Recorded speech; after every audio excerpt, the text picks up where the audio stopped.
Au nom du désespoir. Bienvenue à Baguette Records.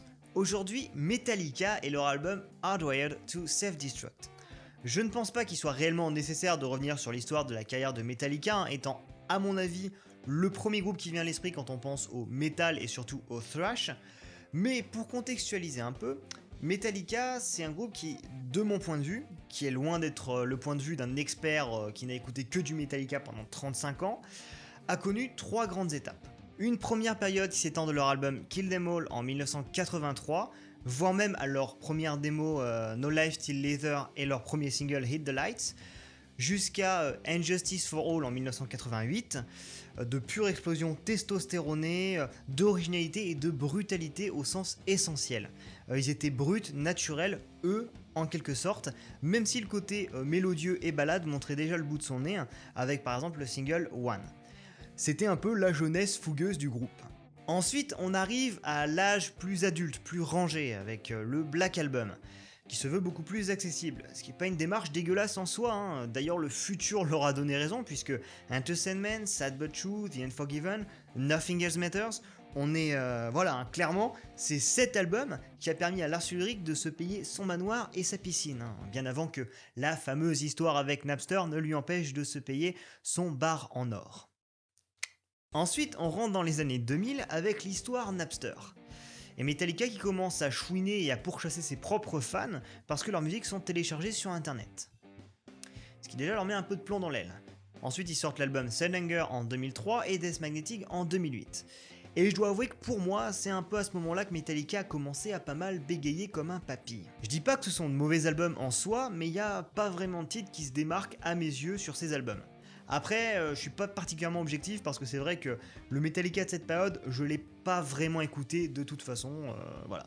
Ce qui a même été un problème parce que du coup j'ai mis hyper longtemps à m'intéresser à ce groupe, hein, parce qu'à l'époque où je commençais à m'intéresser sérieusement à la musique, à chaque fois que je donnais un coup d'oreille vers ce que faisait Metallica, je tombais sur des trucs un peu space. Et on arrive donc à ce nouvel album, Hardwired to Self-Destruct, autoproduit sur le label Black End, et mixé par Greg Fidelman, et Red Hot Chili Peppers, System of a Down, Audioslave, en Californie dans le studio perso du groupe, et qui fait officiellement suite à l'album Death Magnetic qui était sorti en 2008, et officieusement à Lulu, un album de Lou Reed sorti en 2011, sur lequel Metallica avait largement participé. Je suis une table. Un CD qui... comment dire, Metallica est un groupe de thrash metal.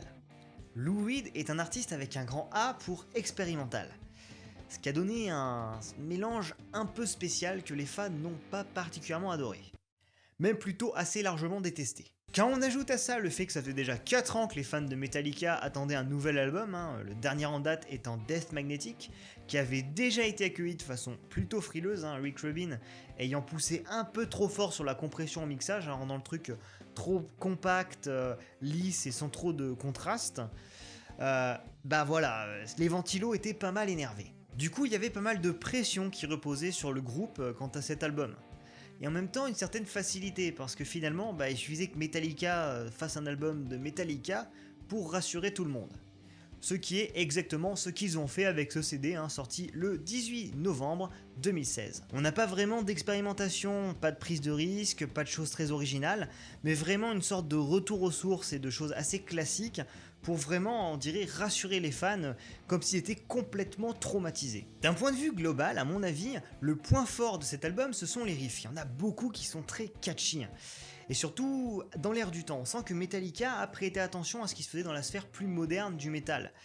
On a donc des riffs avec une vibe beaucoup plus groovy et stoner, avec Nova Tree or Dead, May Savage, Mankind, Dream No More ou encore Moth into Flames, et des riffs qui sont quand même dans la lignée thrash avec le riff principal du premier single Hardwired, et surtout The Speed of the Bone, qui est un titre qu'on pourrait croire directement sorti du dernier album de Megadeth dont j'ai parlé ici. Ouais. En ce qui me concerne, je trouve cet album assez cohérent et pas trop mal exécuté, hein. Même s'il y a clairement des titres que je préfère à d'autres, hein. De façon assez prévisible, déjà il y a les premiers singles qui ont été dévoilés, hein. Que ce soit Hardwired, même si c'est un titre qui a tendance à trop se construire autour du riff, ce qui est d'ailleurs un défaut qu'on retrouve pas mal cet album, Ce qui fait que, à force, ça peut être un peu chiant, malgré les 3 petites minutes de vie de ce titre. C'est quand même un single en force, et faut avouer que Hardwired est un titre vraiment très accrocheur. Ensuite, on a aussi Atlas Rise, même si la dernière fois, l'espace commentaire de ce clip m'a fait remarquer qu'il était beaucoup plus stylé en vitesse 1.25, est un titre profilé pour de grands concerts dans des stades gigantesques qui fonctionnent, et le refrain est particulièrement galvanisant. Moth into Flames, son compromis entre du thrash et quelque chose de plus stoner et groovy, c'est un aspect qui fonctionne vraiment bien sur moi, c'est un de mes titres favoris en fait, avec aussi le titre Speed of the Bone qui est le plus thrash, le plus vénère, le plus rapide de cet album. Il faut bien avouer que Ulrich il va quand même pas mal fort sur ce titre, qui est très dynamique, et surtout qui, malgré ses 7 minutes de vie, passe vraiment bien. Comme d'autres titres que j'ai pas mal appréciés, il y a les pistes qui sont très centrées autour du chant de Hetfield, comme Confusion ou Halo on Fire, qui sont les titres avec le plus de contraste et de côté mélodieux. Et ouais, je trouve que le chant de Hetfield est particulièrement excellent sur cet album, aussi bien que ce soit sur les parties plus violentes de Speed of the Bone que sur les parties plus calmes et mélodieuses de ces deux titres. Même si son chant est pas aussi génial que sur le Black Album par exemple. Et sinon, pour les autres titres de l'album, j'ai pas grand chose à en dire parce qu'ils ne me marquent pas particulièrement. Le pire étant Murder One, parce que même si son riff principal dans sa dynamique de balancement est assez catchy, il est surtout pas original, plutôt con et surtout vraiment chiant. En plus, le chant de ce titre fait vraiment forcé et pas naturel, ce qui est d'autant plus dommage que c'est un hommage à Lemmy, qui est un artiste que j'adore particulièrement. Et vous allez me dire que c'est peut-être trop prévisible et bien entendu, mais c'est vrai que je fais partie de ces gens qui disent que, quitte à faire un hommage à Lemmy Kilmister, quand même le leader de Motörhead, autant au lieu de faire une balade hyper mollasse, dégueulasse, que même Kirk Hammett ne sait pas quoi faire au moment du solo, le gars il est perdu en mode « Oh putain, mais c'est quoi ce titre de merde ?» Autant faire, voilà, une chanson qui rentre dans l'art, qui est bien rapide et voilà. Surtout quand à la base on est un groupe de thrash metal, qui donc n'est pas censé avoir vraiment de problème avec les BPM élevés. Donc, pour juger de la qualité de cet album, je dirais que les points forts de ce CD, ce sont, comme je l'ai déjà dit, les riffs, mais aussi le chant de Hetfield, et les points faibles, ce serait plutôt les structures et le fait que, voilà, le groupe ne développe pas assez de choses, ce qui fait que cet album est trop long. Vraiment, il est long à écouter. Trujillo.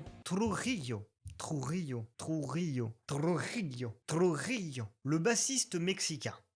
À part quelques petits highlights par-ci par-là, il n'a pas vraiment l'occasion de se démarquer particulièrement, et Ulrich fait le taf, mais voilà, il n'y a pas vraiment de riff de batterie qui m'est particulièrement resté dans la tête. D'ailleurs, ça me fait penser au passage de Metallica à la télé en France, au Grand Journal je crois, où Mario Duplantier, donc le batteur de Gojira, est venu faire une petite apparition et féliciter Metallica pour la sortie de leur nouvel album, et a envoyé des fleurs à Lars Ulrich par rapport à son travail.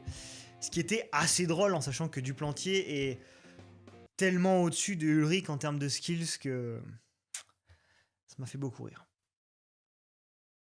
Voilà. Faudrait peut-être que j'arrête de raconter des trucs que tout le monde a vus. Ce qui m'amène quand même au bout de mon raisonnement, puisque si on voulait comparer Metallica à d'autres groupes plus modernes, comme justement Gojira, on se rendrait vite compte que c'est plus le groupe le plus influent, le plus intéressant ou le plus attendu. Donc pour moi, ceux qui s'attendaient à ce que Metallica sorte quelque chose de complètement nouveau, se réinvente, produisent un album comme on n'en a jamais entendu de la part de Metallica et ont été déçus, sont quand même des très gros cons. Parce que clairement, il y a eu depuis longtemps un passage de flambeau et il n'y a plus grand chose à attendre de Metallica. Vraiment. Tout ce qu'on peut attendre aujourd'hui de Metallica, c'est de faire du Metallica, que ce soit du thrash, du heavy metal stadium ou des ballades mainstream. Ça m'étonnerait énormément que Metallica fasse autre chose un jour. C'est fini, c'est un vieux groupe. C'est comme ça. Et cet album est dans cet esprit-là. Ce sont des titres de Metallica qui seront joués pendant leur concert, que les gens apprécieront énormément. Et voilà. Avec cet album, Metallica rassure, ne s'éparpille pas, reste dans sa zone de confort. Et même si c'est loin d'être un album dont on se rappellera dans des décennies futures, c'est un CD qui est quand même solide, c'est du bétonneux que je vous conseille à 80%. Et d'ailleurs, Il est très accessible, donc même si vous ne connaissez pas Metallica et que vous avez envie de les découvrir... Donc, même si vous ne connaissez pas Metallica et que vous avez envie de les découvrir, ça peut être une bonne entrée en matière. Même si j'étais vous, je commencerais quand même plutôt par le Black Album ou voir Kill Them All si vous voulez faire la discographie dans l'ordre. Mais bon, après, ça c'est vous qui voyez. Voilà. Ce sera tout pour mon avis sur l'album Hardwired to Self-Destruct de Metallica. Si la vidéo vous a plu, n'oubliez pas de mettre un pouce vers le haut, de partager aussi et de commenter pour donner votre avis sur cet album. Vous pouvez aussi me rejoindre sur les réseaux sociaux, vous abonner à la chaîne si ce n'est pas déjà fait, et venir traîner sur baguetterecords.com qui va pas tarder à se mettre à revivre. Sur ce, moi je vous dis à la prochaine.